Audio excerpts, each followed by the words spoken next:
Assalamualaikum warahmatullahi wabarakatuh. Pada kesempatan kali ini, saya akan memaparkan hasil analisis dan perbaikan proses rekrutmen SDM di perguruan tinggi menggunakan dua alat utama, yaitu Swimlane Diagram dan Racimatrix.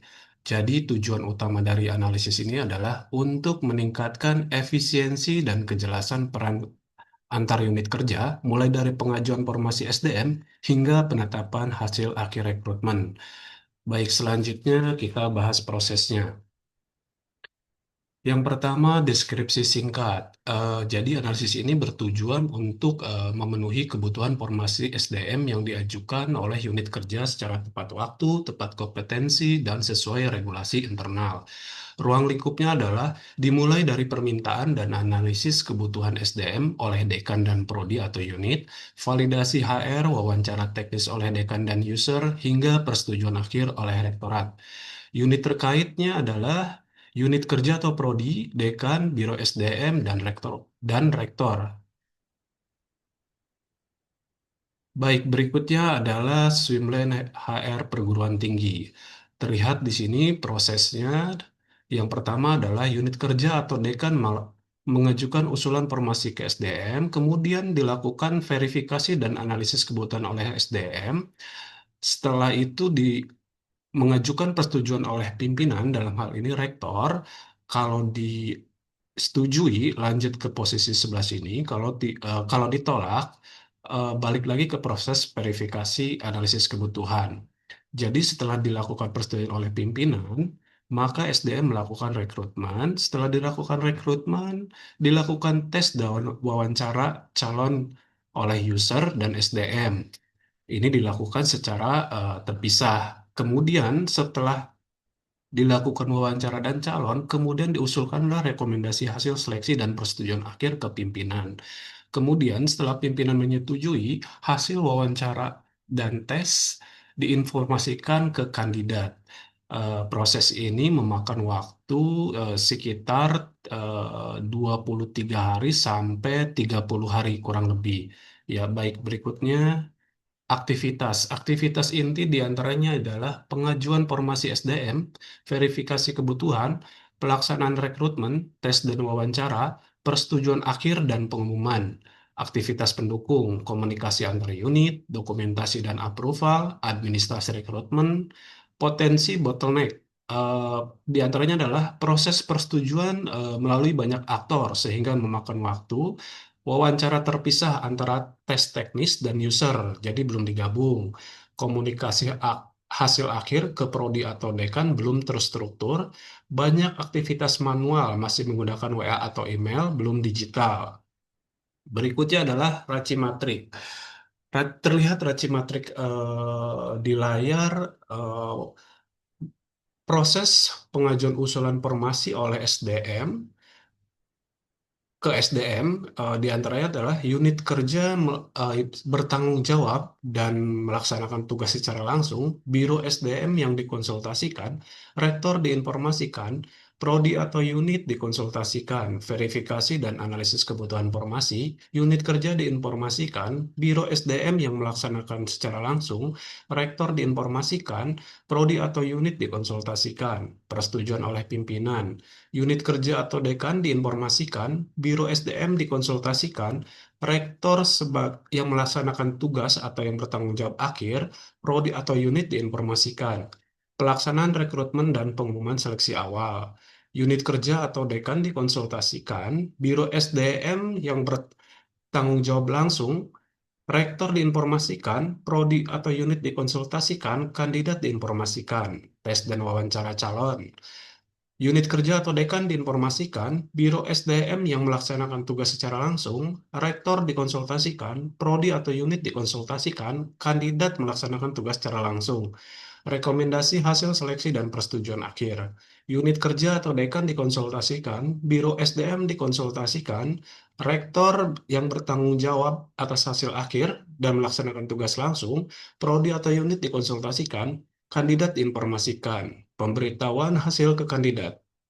Unit atau unit kerja atau dekan dikonsultasikan, biro SDM Melaksanakan tugas secara langsung, rektor diinformasikan, prodi atau unit dikonsultasikan, kandidat diinformasikan. Berikutnya, evaluasi proses. Yang pertama, kejelasan urutan proses. Urutan sudah logis, namun perlu banyak persetujuan berlapis sehingga menciptakan antrian. Yang kedua, ketepatan penggunaan simbol struktur alur. Simbol sudah sesuai, tetapi proses komunikasi hasil belum memiliki kode khusus sehingga tampak tidak jelas. Yang ketiga, identifikasi. Waktu tunggu, menunggu persetujuan rektorat, transportation, dukungan dikirim manual via email atau WA, oper processing, tes teknis, dan wawancara dilakukan terpisah. Non-value added, pengisian form manual berulang. Yang keempat, risiko operasional dan koordinasi. Risiko miskomunikasi antar unit, ketergantungan pada satu pejabat dapat memperlambat proses. Data kandidat tidak terpusat. Yang kelima adalah peluang digitalisasi.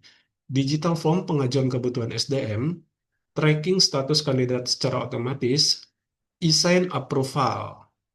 Berikutnya adalah proses bisnis setelah dilakukan evaluasi, maka dilakukan perbaikan sehingga tampilannya seperti ini. Yang awalnya unit kerja atau dekan langsung mengajukan formasi di diagram yang terlihat di layar sekarang, analisis kebutuhan SDM dilakukan prodi dan dekan secara bersamaan untuk kemudian pihak SDM hanya melakukan validasi. Jadi ini bisa mempercepat proses pengajuannya. Jadi setelah divalidasi, dekan rektor tinggal melakukan proses persetujuan dan ini bisa mempersingkat waktu jadi hanya 1 hari kerja. Setelahnya dilakukan rekrutmen, kemudian tes wawancara. Perbedaan dengan swimlane sebelumnya adalah tes wawancara di swimlane eh, proses perbaikan ini adalah tes wawancara dilakukan digabung dengan menjadi satu panel antara wawancara user dan wawancara SDM. Kemudian hasil rekomendasi seleksi dan persetujuan akhir setelah disetujui oleh rektor, kemudian hasil wawancara tersebut, hasil wawancara dan tes diinformasikan ke kandidat tidak hanya melalui pihak SDM, tetapi hal ini juga melalui prodi unit atau user itu sendiri. Kemudian berikutnya adalah proses perbaikan. Yang pertama adalah digitalisasi proses pengajuan. Jadi pengajuan tidak lagi melalui WA atau email atau WA, tetapi menggunakan e-form. Dua, penggabungan tes teknis dan wawancara user atau panel interview mengurangi waktu proses 2 sampai 3 hari menjadi 1 hari. Persetujuan digital, approval dekan dan rektorat dilakukan via sistem otomatis mengurangi waktu tunggu. Tracking status real time. Prodi dapat memantau pergerakan kandidat tanpa harus bertanya ke HR. Jadi, bagaimana proses baru itu mengatasi masalah as is atau mengatasi proses perbaikan yang sebelumnya. Jadi, yang pertama itu adalah menghilangkan waktu tunggu akibat persetujuan manual. Kemudian mengurangi aktivitas non-value added atau duplikasi wawancara. Berikutnya mempercepat rangkaian rekrutmen dari 33 hari menjadi kurang lebih 20 hari kerja. Yang berikutnya lagi mengurangi miskomunikasi karena status sudah transparan. Yang berikutnya adalah SDM tidak lagi mengerjakan input manual berulang. Baik, berikutnya regimetrik yang setelah dilakukan perbaikan. Tampak terlihat perbedaan di sini adalah eh, peran prodi yang sebelumnya hanya konsultasi di bagian wawancara, sekarang menjadi melaksanakan tugas langsung sendiri. Iya. Berikutnya adalah pemberitahuan hasil dilakukan bersama SDM dan Prodi. Jadi di sini pemberitahuan hasil ini tidak hanya dilakukan oleh Biro SDM, tetapi melibatkan program studi, unit, atau user itu sendiri. Sekarang dekan memiliki peran approval lebih kuat dalam validasi. Jadi rektor hanya memberikan final approval yang sudah difilter. Ya. Baik, berikutnya adalah perbandingan sebelum dan sesudah dilakukan perbaikan. Yang pertama adalah struktur alur yang sebelumnya banyak handoff. Setelah dilakukan perbaikan menjadi lebih ringkas, dampaknya terjadi simplifikasi dalam proses. Efisiensi waktu sebelumnya 22 hari sampai 33 hari kerja. Setelah dilakukan perbaikan menjadi kurang lebih 20 hari kerja. Artinya bisa menghemat waktu kurang lebih sekitar 40%. Aktivitas non-value added yang sebelumnya tinggi, setelah dilakukan perbaikan menjadi rendah. Artinya ini menuju lean management. Yang berikutnya adalah risiko dan koordinasi. Sebelumnya adalah risiko miskomunikasi. Setelah dilakukan perbaikan menjadi sistem otomatis, jadi dampaknya resikonya bisa lebih rendah. Yang berikutnya adalah terkait kualitas layanan yang sebelumnya terkesan lambat dan manual. Setelah dilakukan perbaikan diharapkan bisa cepat dan transparan. Dampaknya terhadap ini menjadi dapat meningkatkan kepuasan terhadap kinerja unit. Berikutnya adalah kesimpulan. Jadi, perubahan proses bisnis ini menunjukkan bagaimana organisasi pendidikan tinggi dapat meningkatkan agility, efisiensi, dan lebih siap dengan teknologi. Dengan menggeser proses manual ke digital, beban koordinasi berkurang, keputusan lebih cepat, dan kualitas proses meningkat. Integrasi tes panel dan digital approval meningkatkan ketepatan waktu, meminimalkan risiko, dan memperkuat good university governance karena setiap langkah terdokumentasi digital.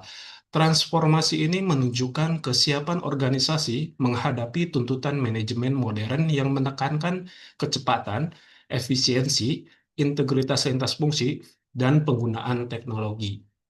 Ya, demikian paparan singkat ini. Semoga dapat memberikan gambaran bahwa pendekatan manajerial yang sistematis dapat membawa perubahan positif bagi pengelolaan SDM di pendidikan tinggi. Terima kasih. Wassalamualaikum warahmatullahi wabarakatuh.